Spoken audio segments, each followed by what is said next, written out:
Welcome to #AskRobCo. Welcome to 2021. Hope you're all well. Happy New Year. Hope you had good holidays. Hope you're healthy. Your families are well. We've gone from lockdown 2 to lockdown 3, but we are here on a Friday to give you some positivity, some motivation, and to give you something good to go away with for the weekend. And hopefully, if we get through some of our technical issues, we will have our guest today. For all of you who've been following through 2020, you know how it works. On the right-hand side, you get to ask the questions and we will give you the answers. And you can ask anything, and I'll guess Simon Zutshi, who I'm going to introduce in a minute if we can get through our technical challenges. If we can't, oh, there we are. Simon is with us live. Simon, welcome to the show.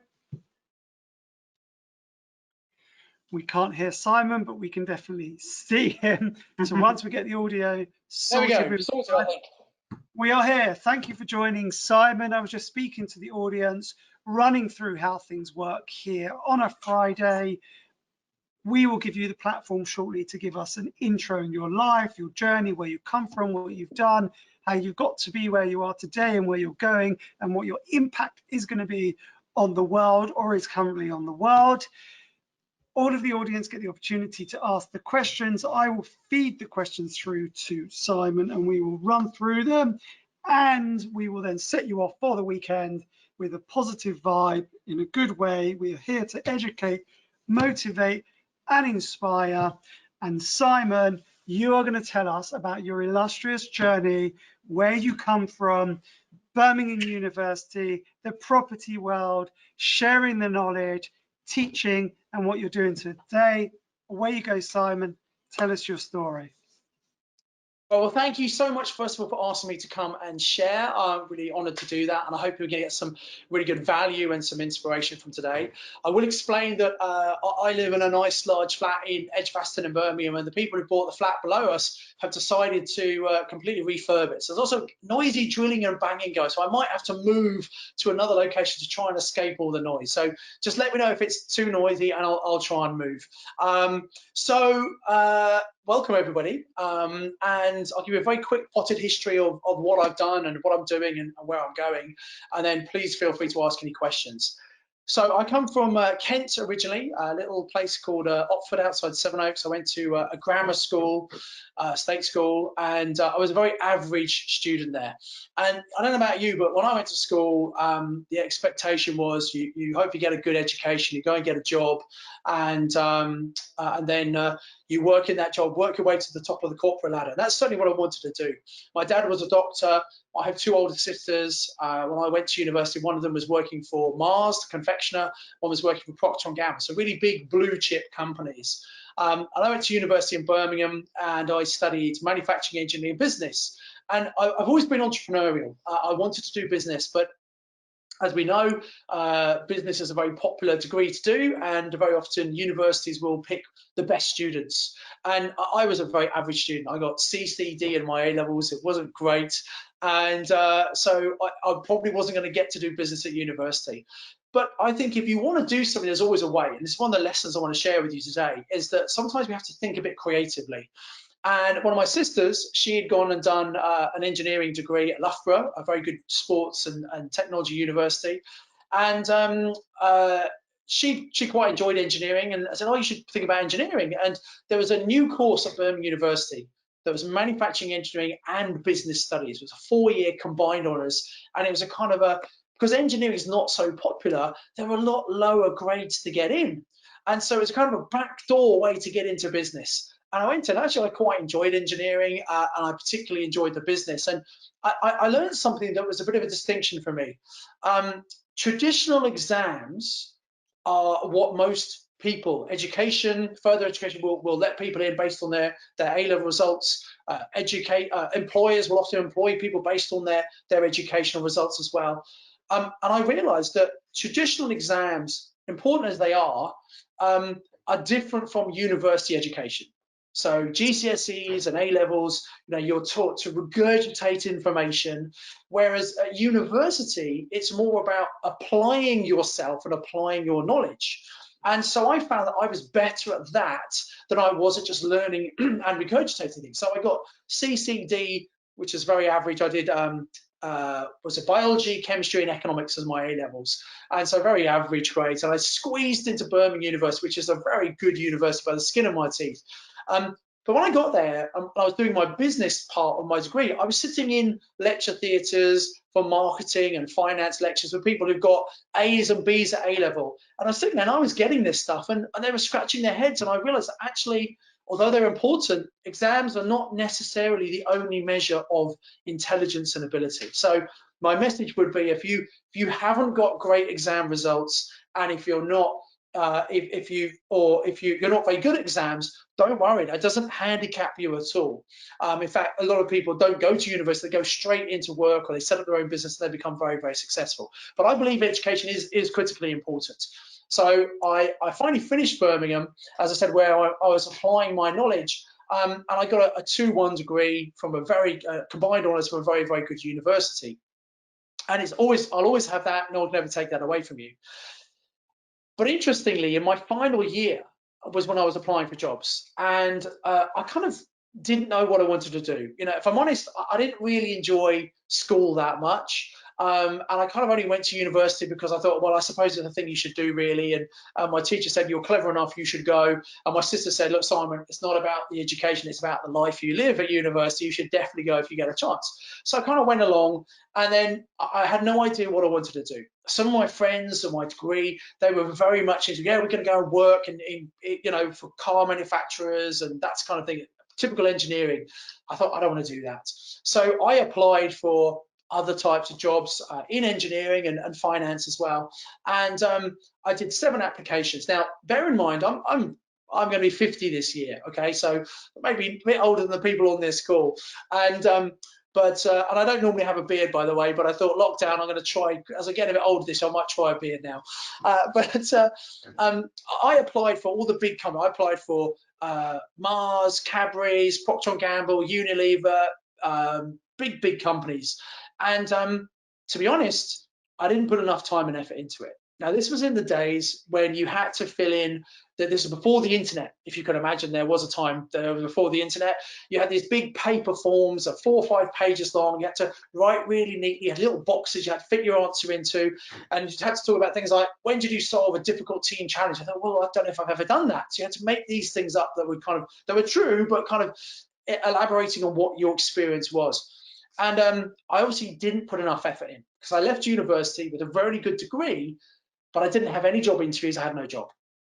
So I actually left university, and my parents, who said we come from Kent, had retired to the south of France, very nice place to go and visit, but wasn't exactly ideal for me to go home and try and find work there. My French is a bit okay, but a bit dodgy. And so I kind of stayed in Birmingham, and I thought, what do I do? And I went to my career center. I thought, I've got to get a job, and most of my friends, not all, but most had jobs. And this was in 1994. And I found that there were companies that employed take on. So I went down to London, and I did telesales for a short amount of time, but it's a very difficult job to do that. And I was selling advertising in a financial magazine to Turkish banks and stockbrokers, and I don't speak Turkish, so I didn't last very long doing that. But actually, one of my hobbies from a young age was magic.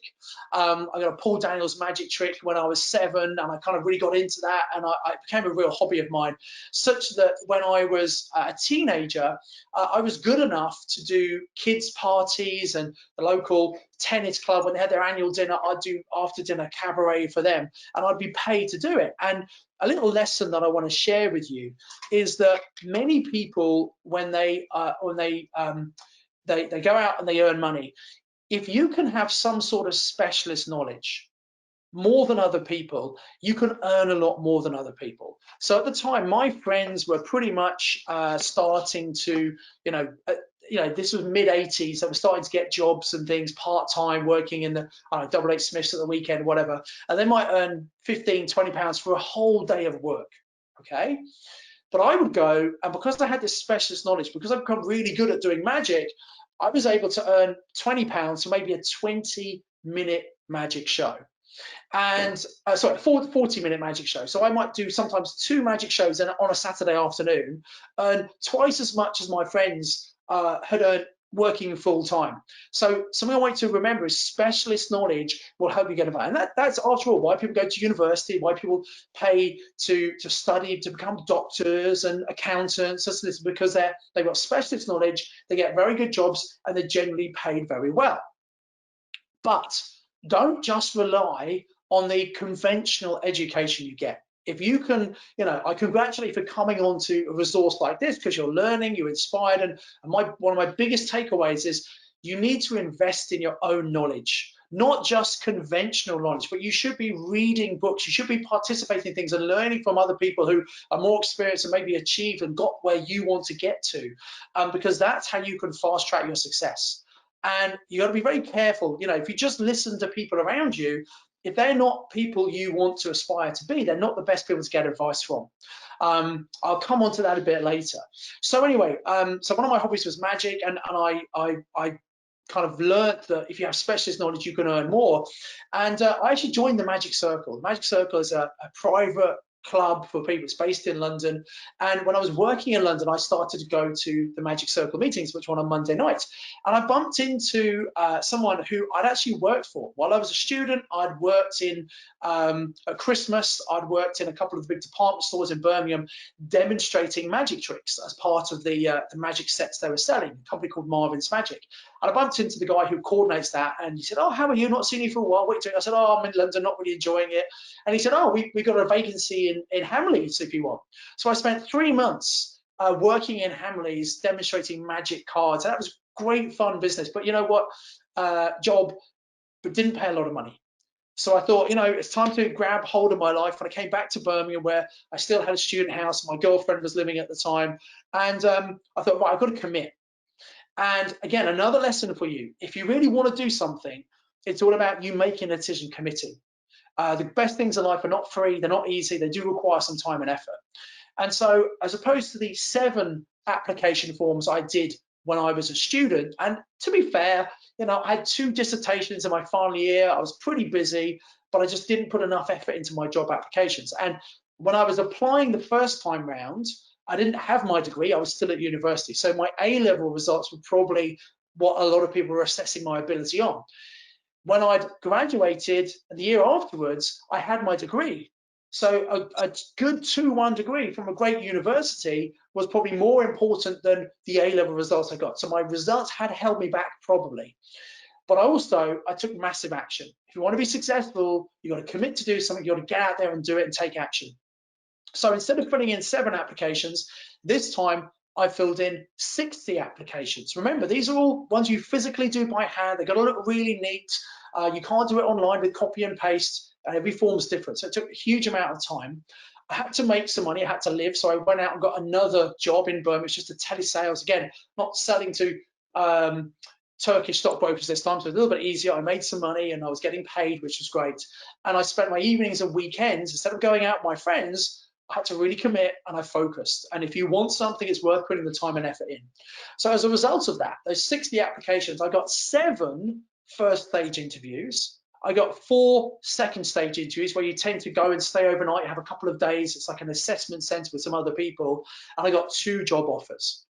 Now, I got offered a job at Boots, a part of the Boots group, so it covers not just the chemist but Boots Healthcare, the manufacturers of all the medicines. It included Halford as a big group at the time, and it'd be based in Nottingham, which is a pretty cool city. And it was a fast-track finance program, and I thought finance is a great thing to do, add to what I've learned at university, and that was one job offer.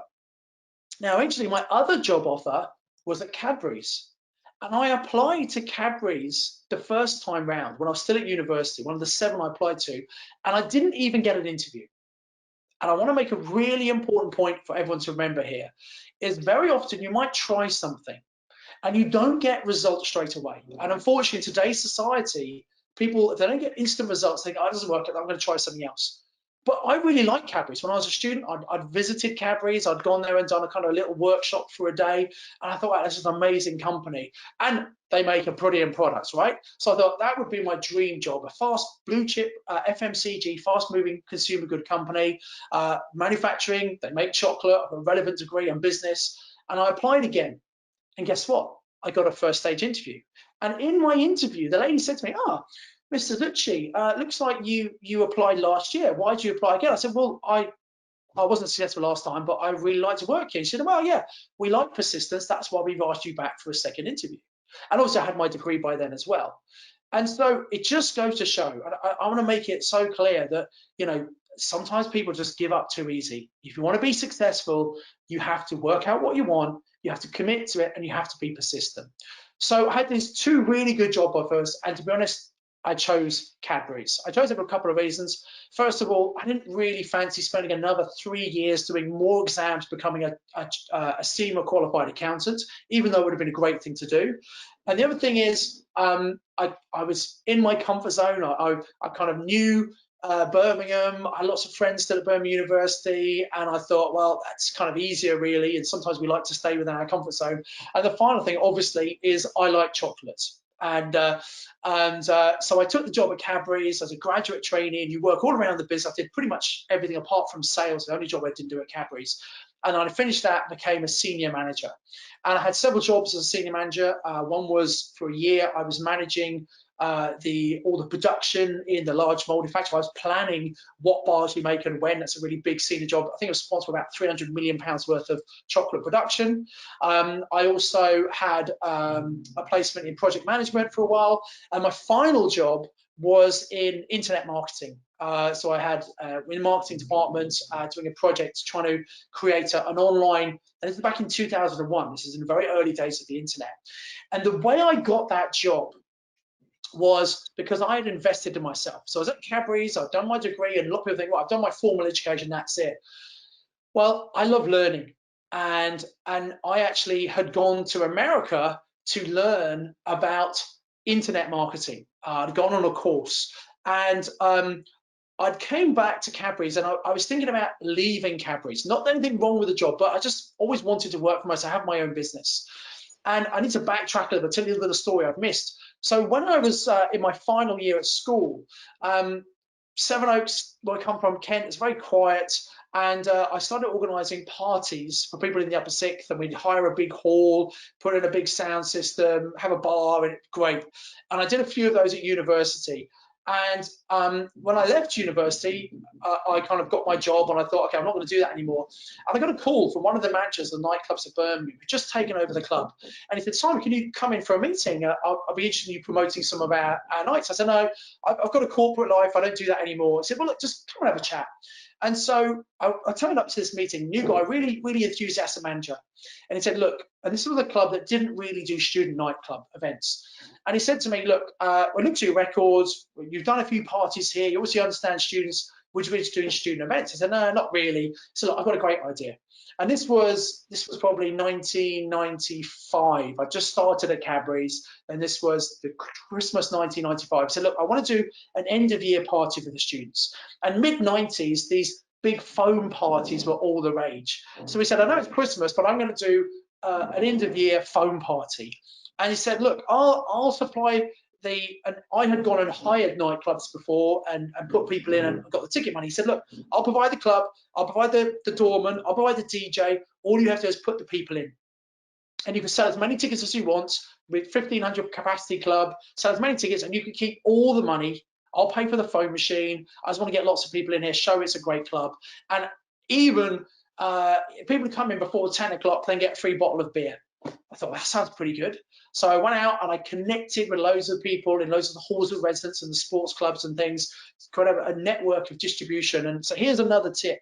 If you have your own business, don't think you have to do everything on your own, because you'll never get very far. You need to bring other people in to help you. That might be part-time, it might be paying them commission, eventually it's full-time people.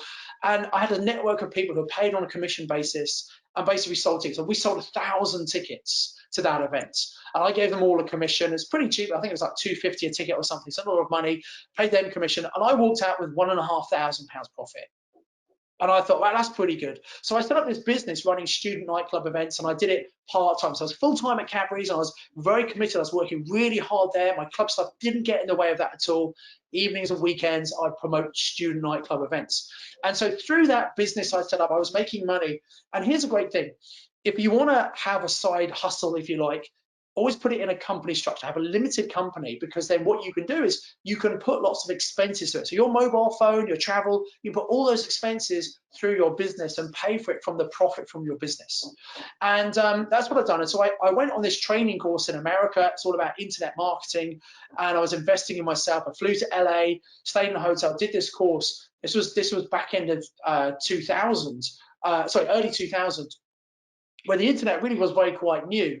And I came back and I decided I was going to leave Cadbury's and I was going to set up a business running student nightclub. Sorry, that drill started again. Let me move rooms here. So I'm going to set up this thing running student nightclub events, and we're going to make it completely free for students to register. We're going to email them details about all the different clubs every single week, and then what we're going to do is we'll charge the clubs for people putting people in. Brilliant idea. And I spoke to my director who was sponsoring me at Cadbury's. Said, look, Cadbury's is great, but I think I want to leave. And she said to me, and by the way, so this is another point, you want to tell people what you're doing.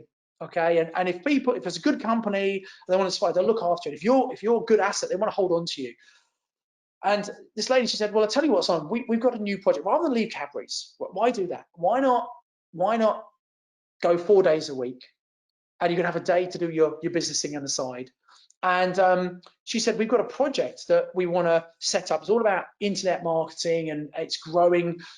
We want to see if we can sell chocolate online, a bit like Thorntons do. And so basically, because I'd invested in myself and the company saw the value of that, I got a job. I got a pay rise. I did a really cool job for a year, and then I eventually left Cadbury's. Now, the reason I left, and by the way, that business, it was a great idea at the time, but it didn't work. I was too late for the dot-com bubble, and managing a whole load of team just wasn't really my skill. So that business ultimately failed. And so I'm going to tell you about some of the success I've had in a moment, but anyone you speak to successful, they will have already had some failure as well. So don't be scared of failure. Failure is how you learn. There's a saying that you fail forward. And you're going to make mistakes in your life. And actually, if you're young, you can afford to make mistakes and you're going to bounce back. It's when you're my kind of age, you can't afford to make big expensive mistakes. But when you're young, sorry, did you want to? Yeah, I was just going to interrupt, Simon. So before we go on to the next stage of some of your further successes, just on the comments you've made, and you said at the very beginning that I was always entrepreneurial and I was always doing, but let's try and go really deep with that. Where did that come from? So for me, I come from a low social, uneducated background where my parents at the age of 7 would have said, you've got to go and wash cars and do newspaper rounds and cut lawns, because if you want money, we don't have that to offer, so you've got to do it yourself. So naturally, I had no choice but to go down that path. Can you talk us more deeply through where that comes from with you, so we understand what's the driver within you? Yes. So I think very often, excuse me just one second. I think very often, if you are lucky enough to be brought up in a family where someone owns their own business, I think that environment naturally gets you thinking that way. But I didn't have it. So my dad was a doctor. He had a good job as a doctor professional, but we were very much, I mean, we had a good lifestyle, right? We had a nice living. I didn't have lots of gadgets that some of my friends had, but we always went on nice holidays as a family. And I know my dad pretty much spent everything he earned. So we didn't have lots of money. We lived in a nice house, and that was it. And my expectation was go and get a job. And nothing wrong with doing paper rounds and cleaning cars, because it's earning extra money. And I think it's good at a young age to go and learn about the importance of money. It doesn't just grow on trees. And I think it's a great thing for young people to go and do that. And sometimes you get people who have never really had to have a job. They go to university, they've never worked, and they come out of university, and getting into working life is a real shock for them. and having to get up early and turn up every day, very different from university, right? So I would give everyone getting a job where you're working for someone else and they're paying you is a really smart thing to do at some point in your journey, because I think you understand the value of the money. And actually working for someone else, don't if you're entrepreneurial, don't think you have to go and start your own business straight away. It's really smart to maybe go and work for someone who is entrepreneurial, and by working with them and they're paying you, you get paid every single month no matter what happens. Whereas if you're the entrepreneur, the business owner, sometimes things don't go well. You're the last person to get paid.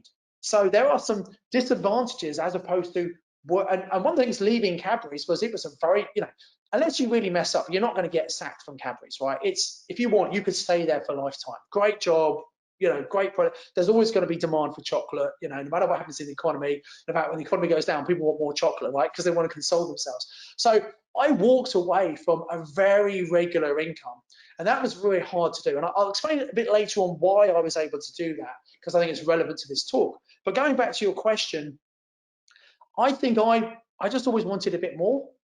I like holidays and things. I like lifestyle. I know you have to pay for things, and I've always had this in my head, this idea about how you can make money, and I've done all sorts of crazy things. So like, so doing magic, I was being paid a lot more than all my friends were, because I had special knowledge, because I've invested in myself and I learned those skills. I went to a concert, and I think it was Prince or something like that, and I was amazed at all these people who were selling T-shirts and they're all counterfeit ones, obviously, right, outside the thing.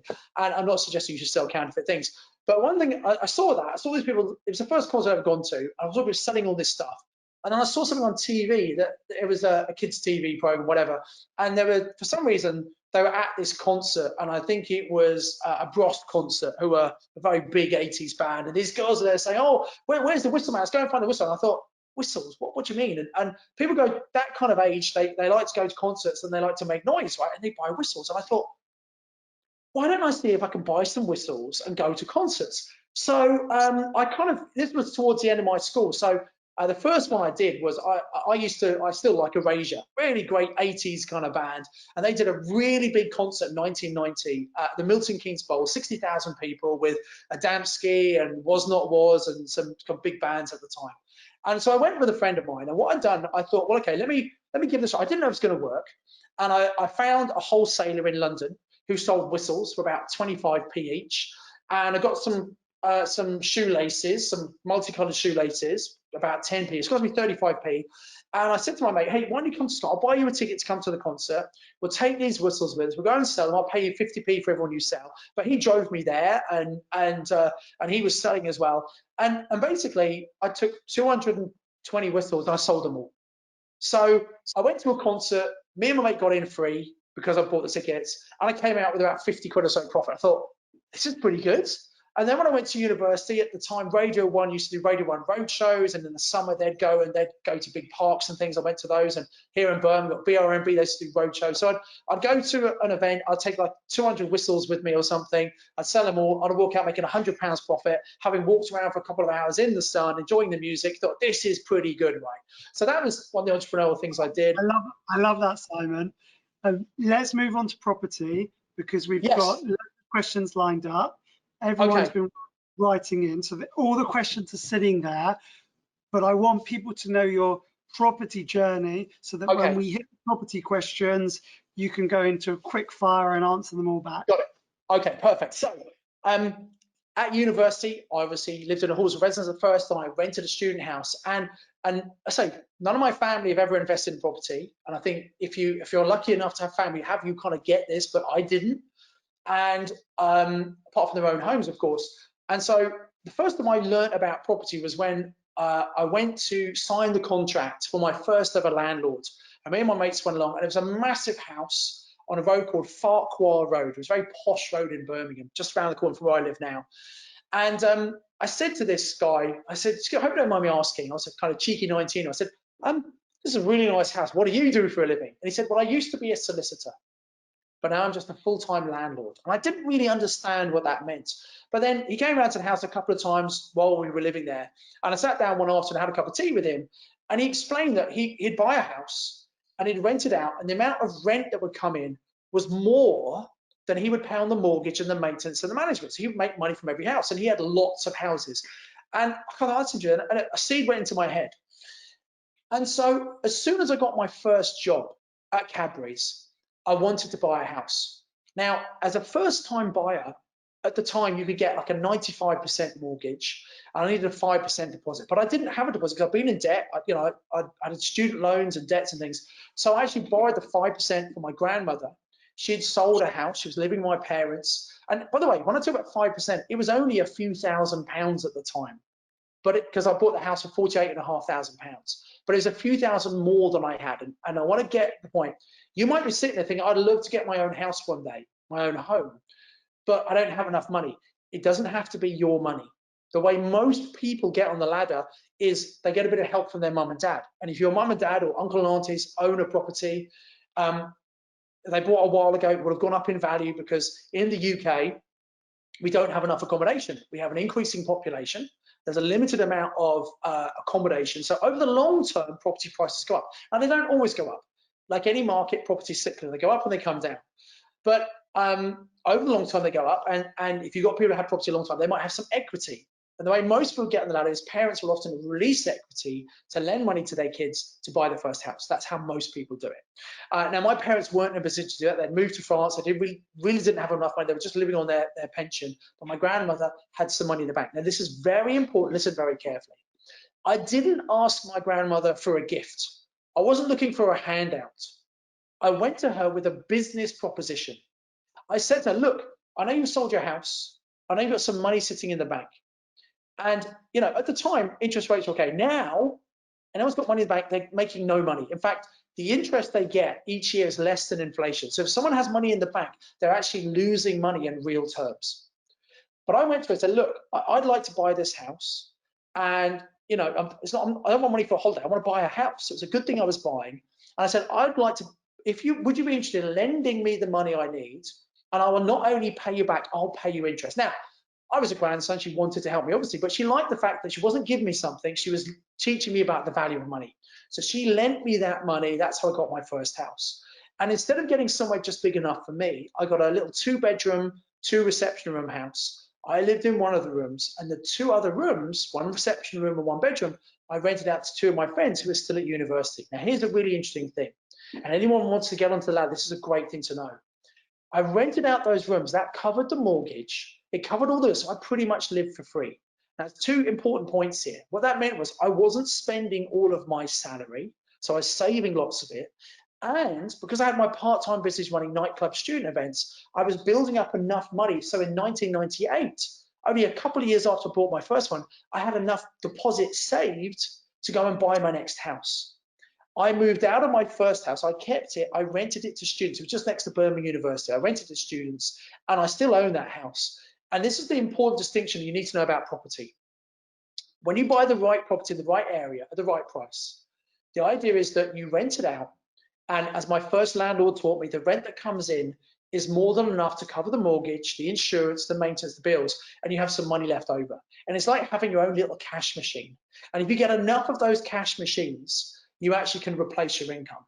So by 2001, the reason I was able to leave Cadbury's, a great job, great people, great product, was I had enough coming in to live on from my properties. I hadn't quite replaced my income. That took me a few more years, but I kind of thought, you know what, although I like Cadbury's, I like going on more holidays than I can do each year at the moment. So I then left Cadbury's, I had a bit more freedom. And by 2003, I had completely replaced my income.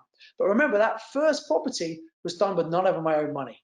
And here's the other thing. If you rent out 2 of the rooms or 1 room in your house, you can get something like, at the moment, £7,500 coming in under the government's rent-a-room scheme, because the government knows there's not enough accommodations. Have the scheme, you can get that money coming in and pay no tax on it at all. So actually you get income, and that £7,500, will really help pay some of your mortgage costs as well. So if you don't have a good enough, so I had a good job, I was able to get a mortgage myself. Often a lot of my clients, they buy properties for their young adults who are still at university. If you're at university and thinking of buying a property, you probably won't be able to get a mortgage because you don't have an income. But what you might be able to do, if you have parents or relatives who've got a good income, they can come on the mortgage with you, and you can use their income to say that it's affordable. And it is affordable because obviously you've got to rent some of the rooms out, but the mortgage companies are happy with that. So that's a great way to get in. And a mistake people make is often the parents put it in their name. It's much better to put it in the young adult's name instead, because there are all sorts of tax reasons. As I said, you can get £7,500 tax-free. You've got your own personal tax allowance as well if you're not doing another job. In fact, you can earn up to about £19,000 using all the allowances and pay no tax at all. So it's instead of your parents giving you money to live in an accommodation, actually you could come out with money in the bank at the end of the university degree. So that's a great thing to get into. Love that, Simon. Got 10 more minutes left. Let's get some quick questions.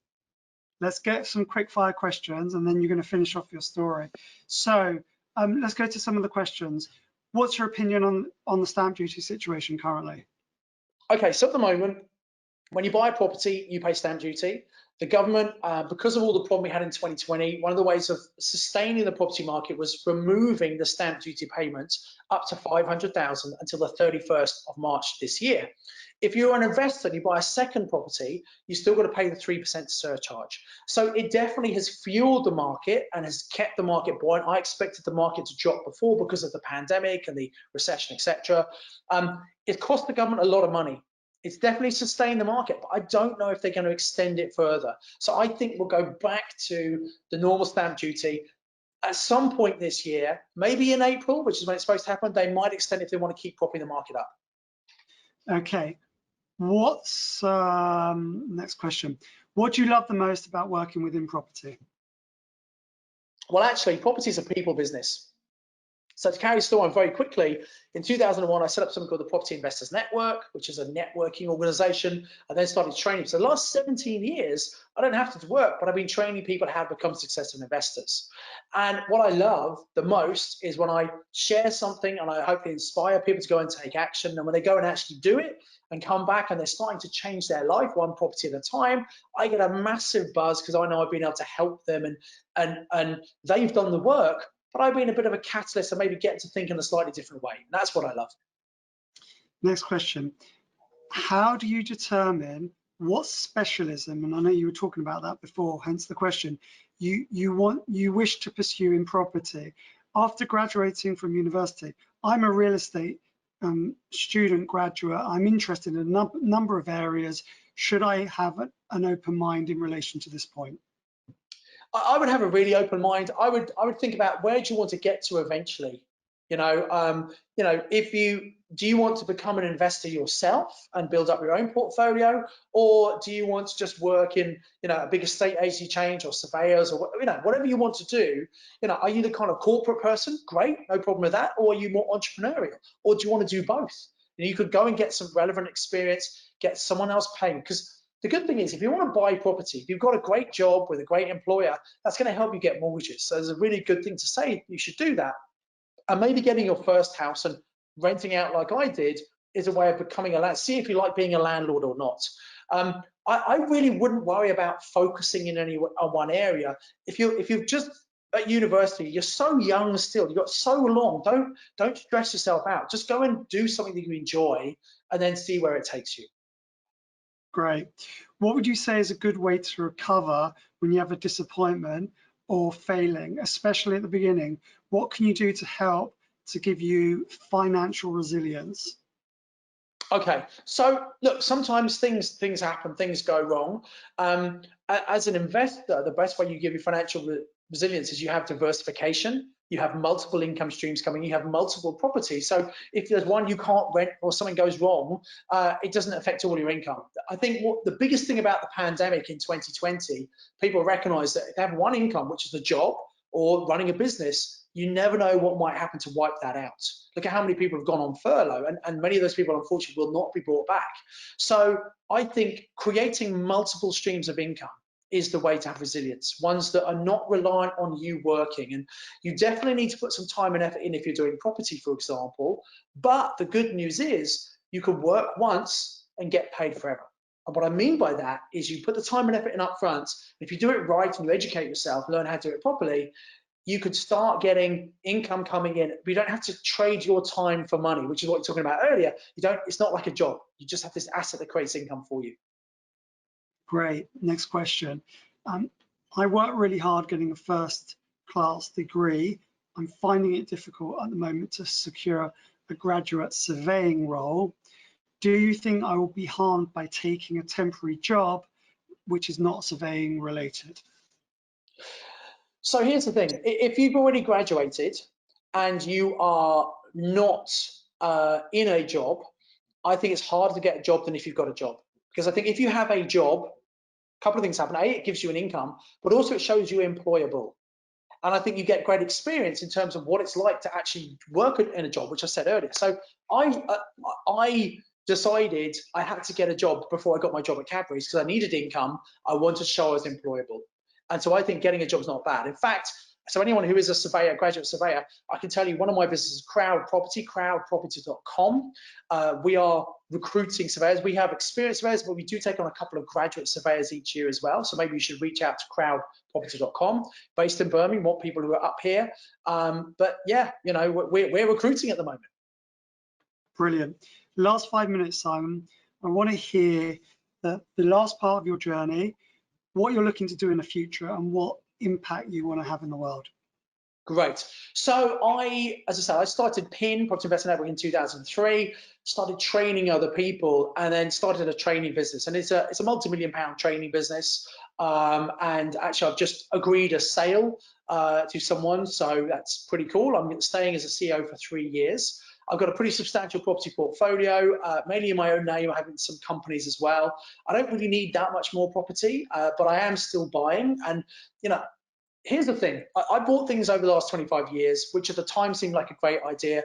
Knowing what I know now, not so good. So I'm constantly refining and improving my portfolio, selling properties not so good and replacing with a better one. So I don't need to get many more. I've got more than enough. It's just a case of making it a better, stronger portfolio. So I'll always be investing in property. I love training. I love speaking. I'll always be doing this. I may not always be doing property. I sometimes want to move on, and selling this business after 3 years might be a chance to do something else, and who knows. And then I have another business called Crowd Property. I have very little to do with that. I've got a board running that. It's a multi-million-pound business as well, and that will eventually be sold at some point. So I guess I'm kind of trying to work out what I want to do for the next few years and beyond. But I think speaking, training, consulting is probably where I'm going to be going. And by the way, you know, so I will have had 2 companies that have been sold for 8 figures. But actually that's come after a huge amount of hard work. It's come after some challenges and things going wrong. And sometimes I've had no money. I've thought I'm going to go bust, you know. So look, life isn't easy. Don't expect it to be easy. Do what you love, put hard work in, get people around you who can help you and advise you, try and educate yourself more. University is great. The problem is university, sometimes what you learn is not actually very practical. So a great thing is maybe go and work for someone who's got their own business, and you can learn a huge, especially in a small business. You know, we have the great thing about Crowd Property, for example, someone could come in as a graduate surveyor and they will have a huge amount of experience. Huge amount of responsibility, as opposed to if they go in and join I won't mention those, but a big surveying company, they'll be making the tea for 6 months. You know, and so picking the people and where you go and work can have a real impact on how you progress forward. Brilliant. Fascinating, and we could talk for hours, Simon. Your journey is a brilliant one and a shining one for anyone to listen to. The very, very last message I want you to give to the audience and everyone listening, whether it's live or any of the platforms afterwards, give us a really positive, motivational message that everyone can either go away with this weekend, go home with, and if you're already at home, sit with and think, just to be that spark to hopefully have an impact on someone's life. Okay, and before I answer that, one other question I forgot to answer, which was how do I have a big impact? So I wrote a book, which if you want to check me out, go and read. It's called Property Magic. It's an Amazon bestseller, and I think it has a massive impact because let me give you a tip here. If you want to be successful in life, you need to think, how can I add value to other people? How can I help other people? In your job, don't just go and do the job. How can you do it over and above? Because if you perform well, you will get noticed, you will progress up. Okay, so don't just go and just do the minimum you can. Do the best you can. Always excel. Try and if you do the best you possibly can, that's the most anyone can ever ask of you. So always go and put 100% into things you do. If you don't like it, don't sit there whinging and moaning. Get a different one. Go and do a different job. And you know, I know if you think there's no one out there to employ you, well, you've got to take massive action. I'm a great believer. Anything you really want to do, if you commit to it 100% and work out a plan and take the necessary action, you will get there. You need maybe people around to help and guide you, but if you really want to do something, the problem is most people, they don't commit. They might 98, oh, I'd really like to do it, but they don't 100% commit. That's what I had to do to get a great job at Cadbury's. That's what I had to do to when I left Cadbury's. I made a commitment to my own business. So decide what you want to do. And if you don't know what you want to do just yet, that's fine. Quite young still. Maybe go and work for someone, and actually working for someone else might suit you. There's nothing wrong. Some of the richest people in the world are people who have jobs and they're at the top of a company, but they've worked their way up to that position. There's nothing wrong with that. I just come from the entrepreneurial side where I think actually I kind of like a bit more freedom, and that's why I went down that particular route, having tried the conventional corporate route. So my inspiring message, I hope, is look, if you really want to, you can do anything you want, no matter what's happened. Look, I haven't said it, I've got really bad eyesight. I've got such bad eyesight. These are not eyesight. These are to stop blue light on glasses. But I've got such bad eyesight, I can't drive. I can't see a light about 25 minutes, and glasses don't correct that. So I was the kid who had to sit right at the front of the class to see what was on the board. I've got very stupid blonde hair, a strange surname. I didn't really enjoy school very much. I could have been a bit of a dropout, but no, I decided I wanted more in life. Whatever you want, you can absolutely get it if you make a commitment to yourself and take the necessary action. So whatever you do in your life, I just wish you the best. Brilliant. Love that, Simon. Thank you, everyone, for joining. 2021 for sure is going to be a more positive year wherever you are. Hashtag askrobco, educate, motivate, and inspire. Have a great weekend. Keep supporting, watching on all the platforms. Super grateful for everyone. And we will see you same time, same place next week. Thank you so much, Simon. You were great. Thank you so much. Really appreciate it. Thank you.